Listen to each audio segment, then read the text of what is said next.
I want to teach you how to download images from the internet and show them on your application. So for that, on the list view with the latest news that we have, we are not only going to show the title, but also we are going to show a small image, an image of the news. So for that, if you come to the row, we have a linear layout with a text view. So what we are going to do here is put this orientation in horizontal, and we are going to have another element here, which is going to be an image view. Okay, the image view is before the text view. The image view has a width of 50 dp and a height of 50 dp. Okay, it has a margin left of 10 dp.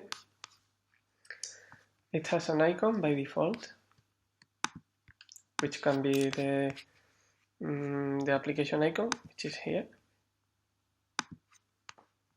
Okay, now this will contain the title of the new, and this will contain the image of the new. So for that, there is a very easy way to do it, which is using a library.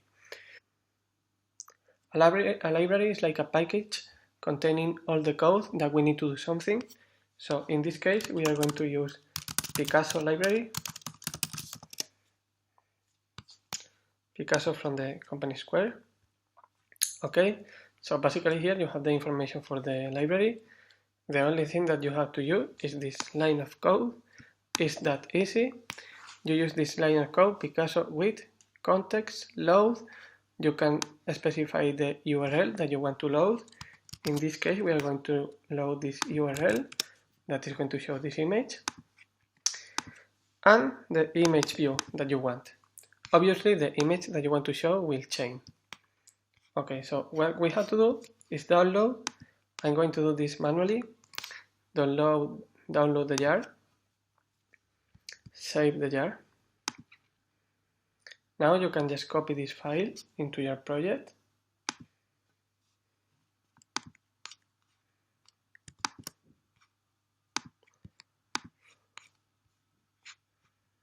In the folder leaves, remember that we have folder leaves, just paste the file there. Okay.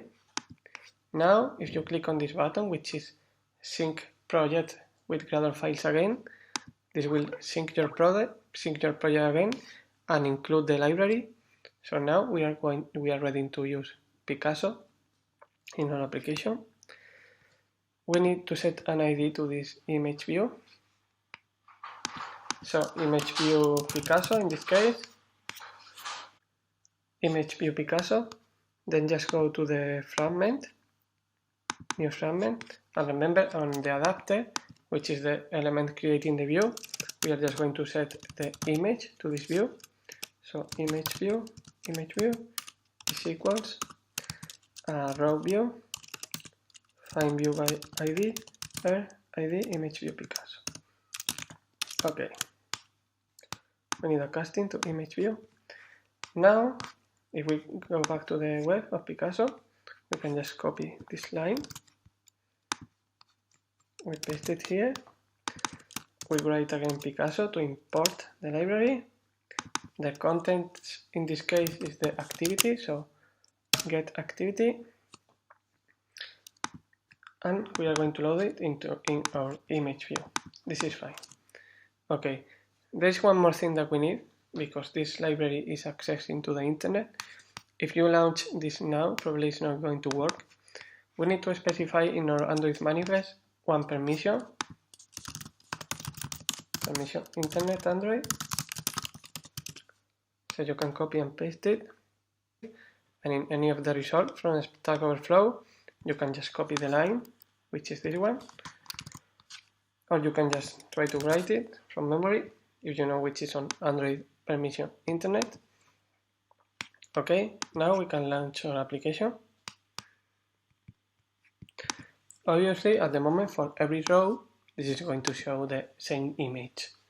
But this is the basics that we need to start building the news with different title and different image. First, we need to try to work that it works with only one. Okay, as you can see here, I have the list view with the image. Also, you should take a look at the option in Picasso, depending on the application that you want to do. But you have this option here, like for example, if you are going to download an image from the internet and the image failed, then you can assign an image in the case that there is an error.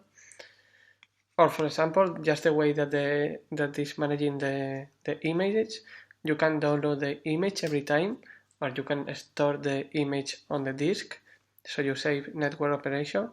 Or also you can choose to have the image on memory or not, so the application can be more fluent or not, depending on the number of images and the application that you are doing. And also there is another way, which is the best thing that Android Studio have, which is Maven. Maven is a repository of library, so this means that with these lines we are able to include the library in our project and we don't have to manually install your jar. So if you take a look at the file build.gradle, you can see the dependencies here. So the dependencies are the libraries that we are using. We have this command that is just saying that we are using every library from the folder libs, but we can just delete Picasso from here, and we can just add it. We can sync the project again, and this will, every time that we sync the project, this will download the library from Maven. So this will, the process that we had done manually of downloading the jar file and copying it to libs, it can be done automatically on Android Studio with this.